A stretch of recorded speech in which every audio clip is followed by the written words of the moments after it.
اعوذ باللہ من الشیطان الرجیم بسم اللہ الرحمن الرحیم۔ سامعین و ناظرین کرام، السلام علیکم ورحمۃ اللہ وبرکاتہ۔ آج کا پروگرام جماعت احمدیہ کے جلسہ سالانہ کے بارے میں ہے۔ یہ کہ اس پروگرام میں جماعت احمدیہ کے پہلے جلسہ سالانہ کا پس منظر سیدنا حضرت مسیح موعود علیہ السلام کے ارشادات کی روشنی میں بیان کیا جا رہا ہے، اور نیز یہ کہ پہلے جلسہ سالانہ کا مختصر حال بھی بیان کیا جا رہا ہوگا۔ سب سے پہلے یہ بتانے کی ضرورت ہے کہ جلسہ سالانہ کیا ہوتا ہے۔ وہ جلسہ جو نظام جماعت احمدیہ کے تحت سال میں ایک دفعہ ہوتا ہے، اسے جلسہ سالانہ کہا جاتا ہے۔ جماعت احمدیہ کی بنیاد 23 مارچ 1889 کو رکھی گئی۔ جماعت احمدیہ کے قیام کے قریباً پونے 2 سال بعد جماعت احمدیہ کا پہلا جلسہ سالانہ 27 دسمبر 1891 کو قادیان میں منعقد ہوا۔ اس جلسہ کے انعقاد کی تقریب اس طرح پیدا ہوئی کہ 1891 میں سیدنا حضرت مسیح موعود علیہ السلام نے ایک رسالہ آسمانی فیصلہ کے نام سے شائع کیا۔ آپ نے اس کتاب میں اپنے مخالف و معاند علماء کو روحانی مقابلہ کی دعوت دی۔ آپ نے اس میں اپنے مخالف علماء کو مخاطب کرتے ہوئے لکھا کہ قرآن مجید میں مومنوں کی جو علامات بیان فرمائی گئی ہیں ان میں میرا مقابلہ کر لیں۔ آپ نے اپنی کتاب آسمانی فیصلہ کے سرے ورق پر ائمۃ الکفر کو مخاطب کرتے ہوئے لکھا یہ کہ میاں نذیر حسین صاحب دہلوی اور ان کے شاگرد بٹالوی کو جو مؤلف رسالہ ھذا صاحب کتاب اضال الاوہام و توضیح مرام کو کافر اور دجال اور کذاب اور ملحد اور بے ایمان اور ملعون اور دور از رحمت رحمان ٹھہراتے ہیں، اور ایسا ہی ان کے تمام ہم خیالوں، مولویوں، صوفیوں، پیرزادوں، فقیروں، سجادہ نشینوں کو آسمانی فیصلہ کی طرف دعوت، اور نیز ان کے گزشتہ مباحثات کی کیفیت۔ اور آپ اپنی کتاب آسمانی فیصلہ کے آغاز میں لکھتے ہیں یہ کہ میاں نذیر حسین صاحب دہلوی اگرچہ آپ بھی کفر کے فتووں سے بچے ہوئے نہیں ہیں، اور خیر سے ہندوستان میں اول الکافرین وہی ٹھہرائے گئے ہیں، تاہم ان کو دوسرے مسلمانوں کے کافر بنانے کا اس قدر جوش ہے کہ جیسے راست باز لوگوں کو مسلمان بنانے کا شوق ہوتا ہے۔ وہ اس بات کے بڑے ہی خواہشمند پائے جاتے ہیں کہ کسی مسلمان پر خواہ نخواہ کفر کا فتویٰ لگ جائے، گو کفر کی ایک بھی وجہ نہ پائی جائے۔ اور ان کے شاگرد رشید میاں محمد حسین بٹالوی جو شیخ کہلاتے ہیں، انہی کے نقش قدم پر چلے ہیں، بلکہ شیخ جی تو کچھ زیادہ گرمی دار اور تکفیر کے شوق میں اپنے استاد سے بھی کچھ بڑھ چڑھ کر ہیں۔ ان دونوں استاد اور شاگرد کا مذہب یہ معلوم ہوتا ہے کہ اگر 99 وجوہ ایمان کی کھلی کھلی ان کی نگاہ میں پائی جائیں اور ایک ایمانی وجہ ان کو اپنی کوتا نظری کی وجہ سے سمجھ میں نہ آوے، تو پھر بھی ایسے آدمی کو کافر کہنا ہی مناسب ہے۔ چنانچہ اس عاجز کے ساتھ بھی ان حضرات نے ایسا ہی برتاؤ کیا۔ جو شخص اس عاجز کی تالیفات براہین احمدیہ اور سرما چشم آریہ وغیرہ کو غور سے پڑھے، اس پر بخوبی کھل جائے گا کہ یہ عاجز کس جانثاری کے ساتھ خادم دین اسلام ہے، اور کس قدر رسول کریم صلی اللہ علیہ وسلم کی عظمتوں کے شائع کرنے میں فدا شدہ ہے۔ مگر پھر بھی میاں نذیر حسین صاحب اور ان کے شاگرد بٹالوی نے صبر نہ کیا جب تک کہ اس عاجز کو کافر قرار نہ دے دیا۔ میاں نذیر حسین صاحب کی حالت نہایت ہی قابل افسوس ہے کہ اس پیرانہ سالی میں کہ گور میں پیر لٹکا رہے ہیں، اپنی عاقبت کی کچھ پرواہ نہ کی، اور اس عاجز کو کافر ٹھہرانے کے لیے دیانت اور تقوی کو بالکل ہاتھ سے چھوڑ دیا، اور موت کے کنارہ تک پہنچ کر اپنی اندرون کا نہایت ہی برا نمونہ دکھایا۔ خدا ترس اور متدین اور پرہیزگار علماء کا یہ فرض ہونا چاہیے کہ جب تک ان کے ہاتھ میں کسی کے کافر ٹھہرانے کے لیے ایسی صحیحہ یقینیہ قطعیہ وجوہ نہ ہوں کہ جن اقوال کی بنا پر اس پر کفر کا الزام لگایا جاتا ہے، ان اقوال مستلزم کفر کا وہ اپنے منہ سے صاف اقرار کرے، انکار نہ کرے، تب تک ایسے شخص کو کافر بنانے میں جلدی نہ کریں۔ سامعین و ناظرین کرام، سیدنا حضرت مسیح موعود علیہ السلام اپنے مخالف و معاند علماء کو روحانی مقابلہ کی دعوت دیتے ہوئے کتاب آسمانی فیصلہ میں لکھتے ہیں، اب جاننا چاہیے کہ خدا تعالی نے قرآن کریم میں 4 عظیم الشان آسمانی تائیدوں کا کامل متقیوں اور کامل مومنوں کے لیے وعدہ دیا ہے، اور وہی کامل مومن کی شناخت کے لیے کامل علامتیں ہیں، اور وہ یہ ہیں: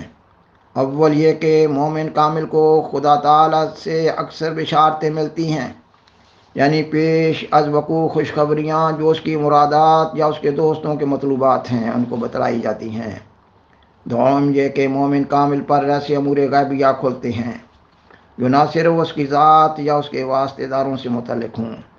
بلکہ جو کچھ دنیا میں قضاء و قدر نازل ہونے والی ہے، یا بعض دنیا کے افراد مشہورہ پر کچھ تغیرات آنے والے ہیں، ان سے برگزیدہ مومن کو اکثر اوقات خبر دی جاتی ہے۔ سوم یہ کہ کامل مومن کی اکثر دعائیں قبول کی جاتی ہیں، اور اکثر ان دعاؤں کی قبولیت کی پیش از وقت اطلاع بھی دی جاتی ہے۔ چہارم یہ کہ مومن کامل پر قرآن کریم کے دقائق و معارف جدیدہ و لطائف و خواص عجیبہ سب سے زیادہ کھولے جاتے ہیں۔ ان 4 علامتوں میں مومن کامل نسبتی طور پر دوسروں پر غالب رہتا ہے۔ آپ مزید لکھتے ہیں، میں معمور ہوں اور فتح کی مجھے بشارت دی گئی ہے، لہذا میں حضرات مذکورہ بالا کو مقابلہ کے لیے بلاتا ہوں۔ کوئی ہے جو میرے سامنے آوے، اور مقابلہ کے لیے آسن انتظام یہ ہے کہ لاہور میں جو صدر مقام پنجاب ہے، اس امتحان کی غرض سے ایک انجمن مقرر کی جائے۔ اگر فریق مخالف اس تجویز کو پسند کرے تو انجمن کے ممبر بتراضی فریقین مقرر کیے جائیں گے، اور اختلافات کے وقت کثرت رائے کا لحاظ رہے گا، اور مناسب ہوگا کہ 4 علامتوں کی پورے طور پر آزمائش کے لیے فریقین 1 سال تک انجمن میں باقاعدہ تاریخ اپنی تحریرات بھیجتے رہیں، اور انجمن کی طرف سے باقاعدہ تاریخ و باہ تفصیل مضمون تحریرات موصول شدہ کی رسیدیں فریقین کو بھیجی جائیں گی۔ سامعین و ناظرین کرام، سیدنا حضرت مسیح موعود علیہ السلام نے اس روحانی مقابلہ کی دعوت کو اپنی اس کتاب آسمانی فیصلہ میں بتفصیل بیان فرمایا ہے۔ خاکسار پروگرام کے طول پا جانے کے خوف سے آپ کی بیان فرمودہ تفصیل کو چھوڑتے ہوئے بیان کرتا ہے کہ اس تفصیل کو آپ کی اس کتاب یعنی آسمانی فیصلہ میں پڑھا جا سکتا ہے۔ آپ مزید لکھتے ہیں، یہ ہر 4 محق امتحان جو میں نے لکھی ہیں، یہ ایسی سیدھی اور صاف ہیں کہ جو شخص غور کے ساتھ ان کو زیر نظر لائے گا وہ بلا شبہ اس بات کو قبول کر لے گا کہ متخاصمین کے فیصلہ کے لیے اس سے صاف اور سہل تر اور کوئی روحانی طریق نہیں۔ اور میں اقرار کرتا ہوں اور اللہ جل شانہ کی قسم کھا کر کہتا ہوں کہ اگر میں اس مقابلہ میں مغلوب ہو گیا تو اپنے ناحق پر ہونے کا خود اقرار شائع کر دوں گا، اور پھر میاں نذیر حسین صاحب اور شیخ بٹالوی کی تکفیر اور مفتری کہنے کی حاجت نہیں رہے گی، اور اس صورت میں ہر ایک ذلت اور توہین اور تحقیر کا مستوجب و سزاوار ٹھہروں گا، اور اسی جلسے میں اقرار بھی کروں گا، اور اسی جلسے میں اقرار بھی کر دوں گا کہ میں خدا تعالیٰ کی طرف سے نہیں ہوں، اور میرے تمام دعاوی باطل ہیں، اور باخدا میں یقین رکھتا ہوں اور دیکھ رہا ہوں کہ میرا خدا ہرگز ایسا نہیں کرے گا اور کبھی مجھے ضائع نہیں ہونے دے گا۔ اب علماء مذکورہ بالا کا اس صاف اور صریح امتحان سے انحراف کرنا، اگر وہ انحراف کریں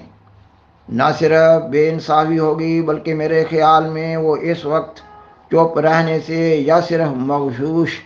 اور غیر صحیح جوابوں پر قواعد کرنے سے دانشمند لوگوں کو اپنے پر سخت گمان کر لیں گے۔ اگر وہ اس وقت ایسے شخص کے مقابلے پر جو سچے دل سے مقابلہ کے لیے میدان میں کھڑا ہے محض ہیلا سازی سے بھرا ہوا کوئی ملمہ جواب دیں گے تو یاد رکھیں کہ کوئی طالب حق اور حق پسند ایسے جواب کو پسند نہیں کرے گا۔ آپ مزید لکھتے ہیں خدا تعالی مومن کا ہی حامی اور ناصر ہوتا ہے، مفتری کا ہرگز ناصر اور حامی نہیں ہو سکتا۔ جس کا خدا تعالی آپ دشمن ہو اور جانتا ہے کہ وہ مفتری ہے، ایسا نااہل آدمی کیوں کر مومن کے مقابل پر ایمان کی علامت خاصہ سے خیالات یاب ہو سکتا ہے۔ سامعین و ناظرین کرام، بیان کیا جا چکا ہے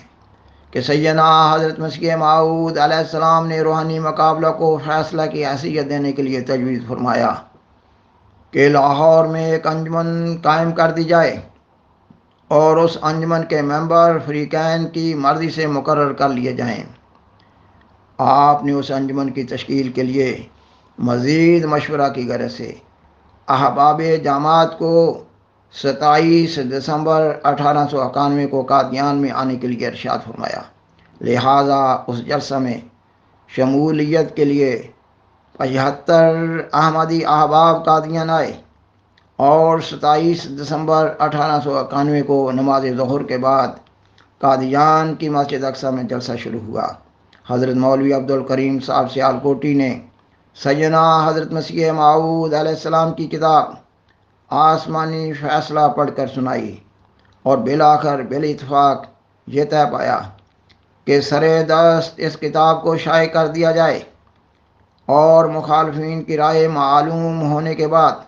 روحانی مقابلہ کو فیصلہ کی حیثیت دینے والی انجمن کے ممبر مقرر ہوں، اور اس کے بعد جلسہ کی کارروائی ختم ہو گئی۔ سیدنا حضرت مسیح موعود علیہ السلام نے اس جلسہ میں شامل ہونے والے احباب سے مصافحہ کیا۔ یہ مختصر رودات جماعت احمدیہ کے پہلے جلسہ کی ہے، اور سیدنا حضرت مسیح موعود علیہ السلام نے اس پہلے جلسہ کے بعد تیسرے دن یعنی 30 دسمبر 1891 کو بذریعہ اشتہار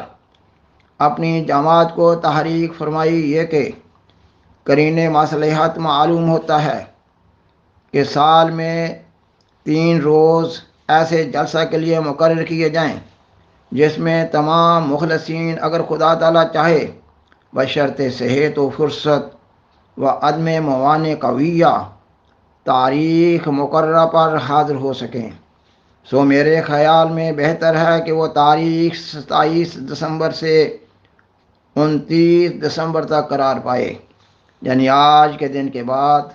جو 30 دسمبر 1891 ہے۔ آئندہ اگر ہماری زندگی میں